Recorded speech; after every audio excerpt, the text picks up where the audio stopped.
amigos, eu espero que vocês estejam bem. Estamos trabalhando o livro Desafios da Educação.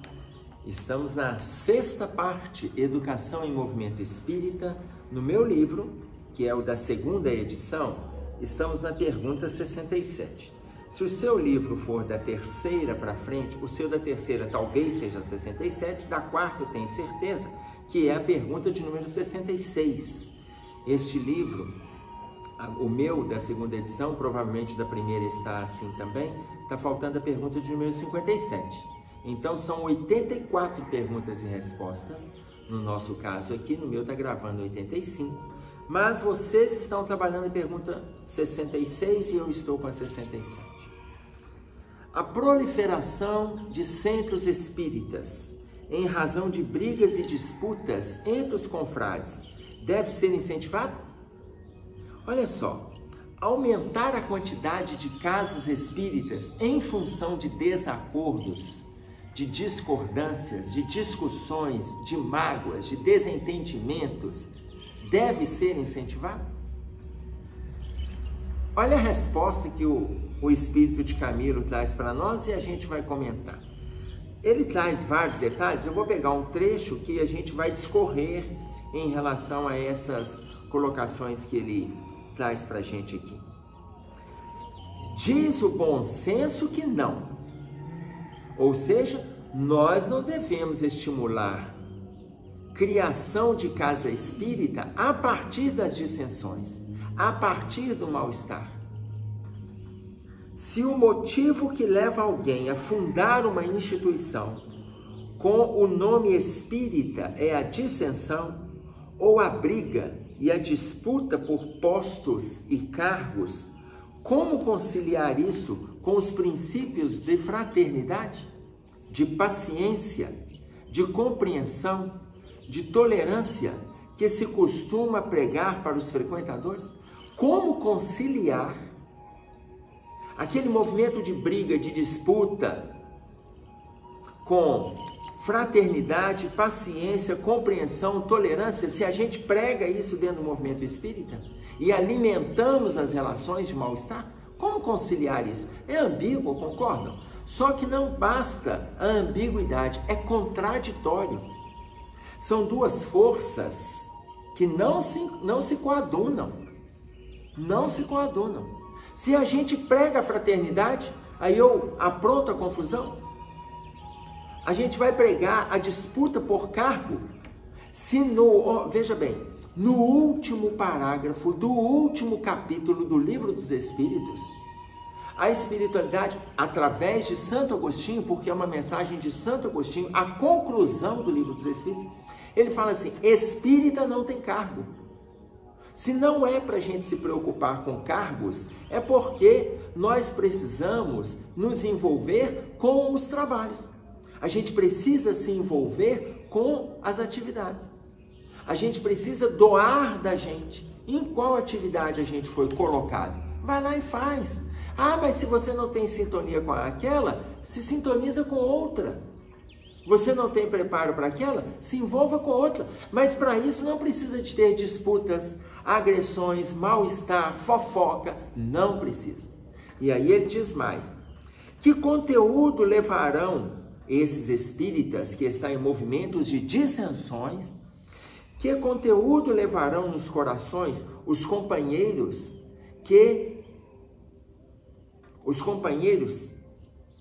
só um minutinho. Que conteúdo levarão nos corações os companheiros que orarão e pregarão, aconselhando o bem em nome do Cristo?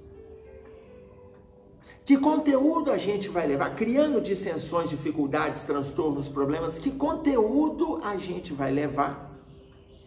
Sendo que, na hora de levar o conteúdo, a gente está orando e a gente está pregando em nome de Jesus, sendo que a gente acabou de sair dos movimentos de agressões. E aí ele pergunta assim, seria a mágoa que a gente vai estar levando? Talvez o despeito? Ou mesmo o ódio? Não nos parece coerente. Por isso é que ele coloca lá no início, diz o bom senso que não.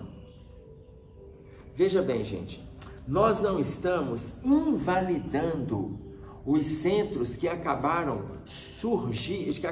por surgir em função das discussões, em função do mal-estar. Nós não estamos invalidando.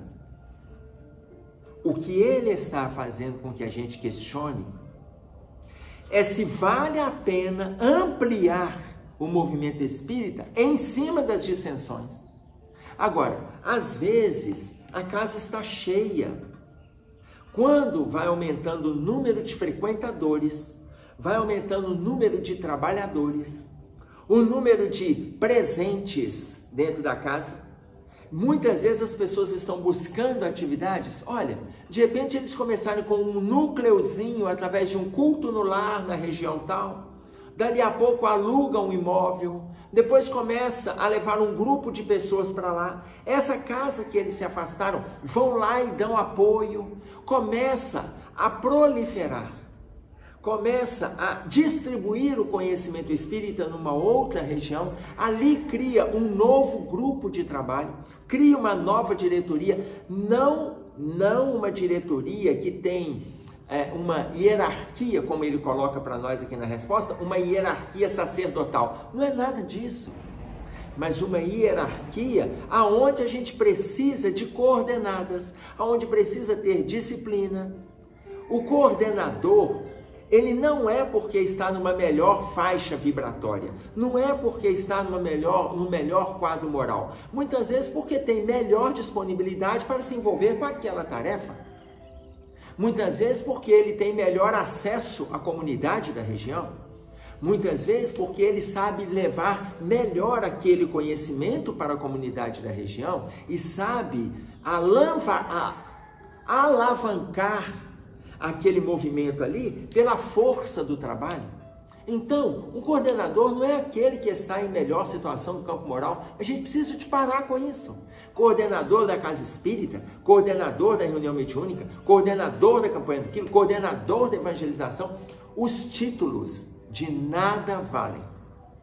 O que vale verdadeiramente são as tarefas que a gente se propõe a realizar. Isso é que tem valor para os espíritos. Não importa o título. Agora, quando a espiritualidade coloca aqui na fala de Camilo, não precisamos criar hierarquia sacerdotal. Por quê? Porque a gente não deve obediência, a gente deve disciplina. Se existe horário para reunião, cumpramos o horário. Se existe o horário da campanha, façamos a campanha dentro daquele horário, porque sabemos que a espiritualidade se disponibiliza para trabalhar conosco no horário que a gente vai estipulando para a ampliação das atividades da casa.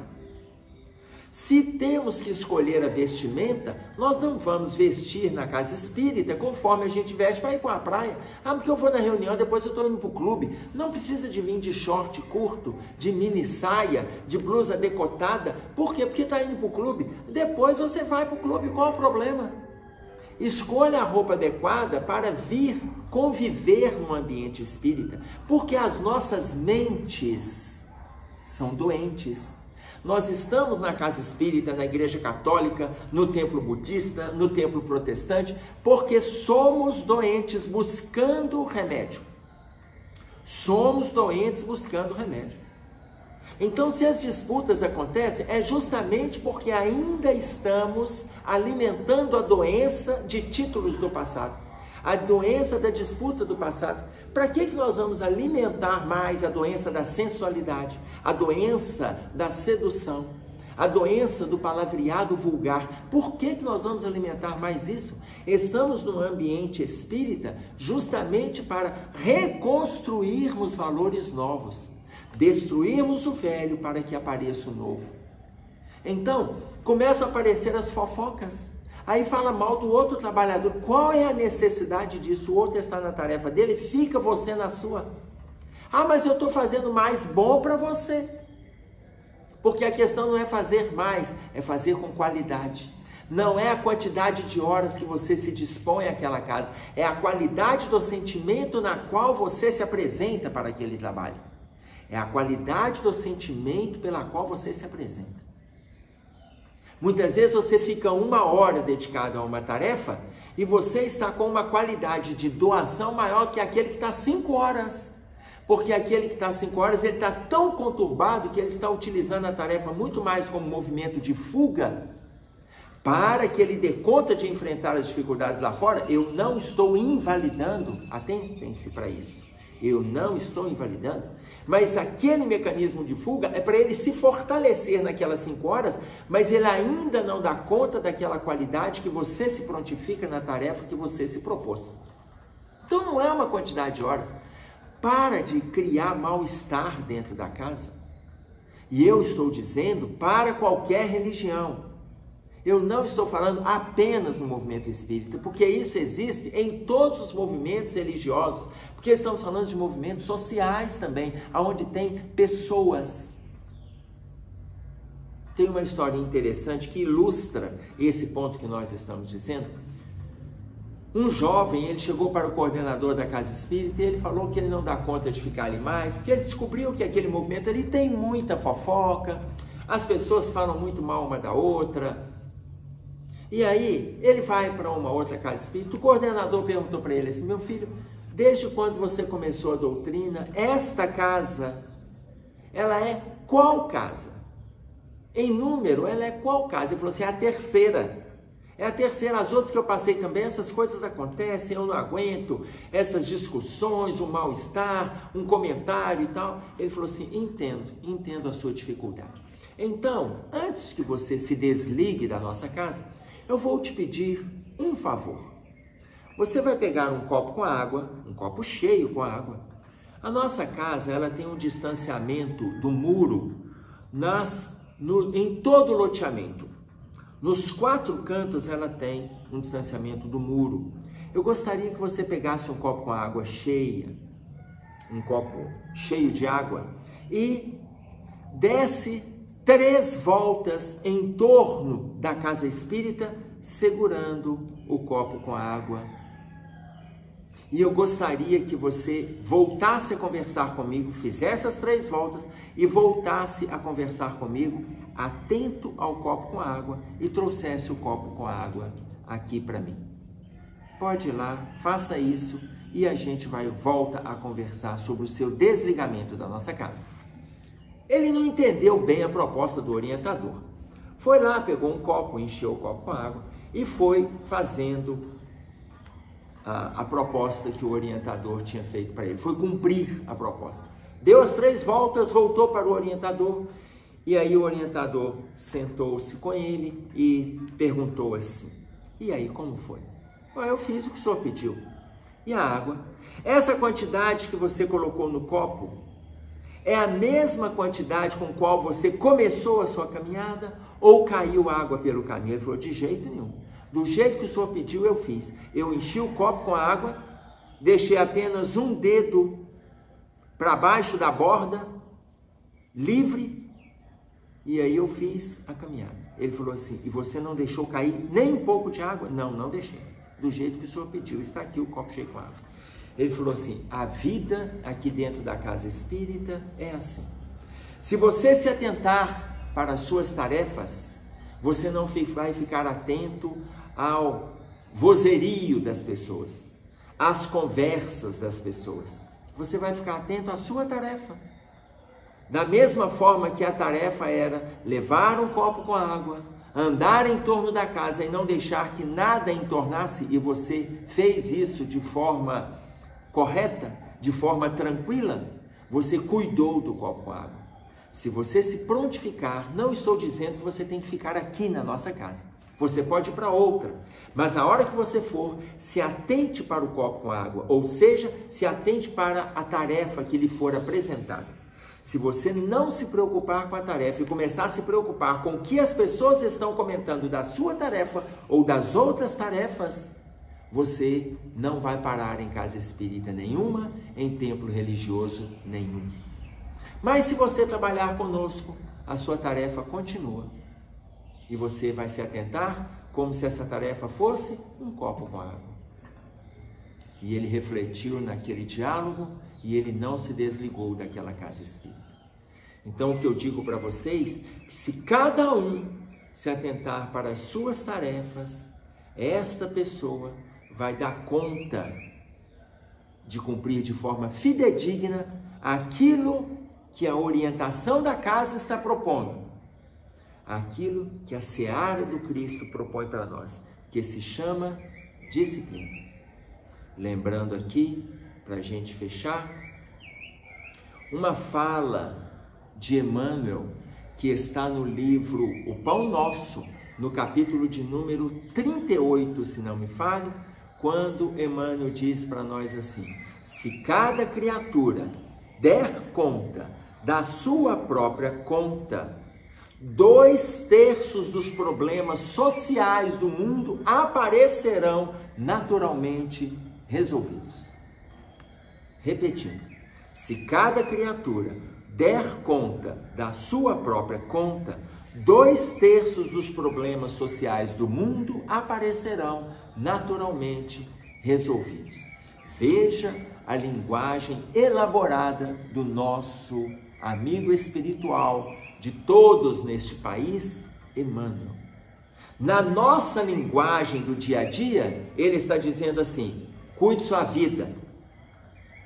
Na nossa linguagem é cuide da sua vida. Na linguagem de Emmanuel, se cada criatura der conta da sua própria conta, 2/3 dos problemas sociais do mundo aparecerão naturalmente resolvidos. Podemos ampliar o movimento espírita, ampliar a religiosidade no mundo, independente da religião, ampliando assim a espiritualidade, sem dissensões, sem mal-estar, sem agressões. Era o que a gente tinha para trazer. Um abraço a todos, fiquem com Deus e até breve.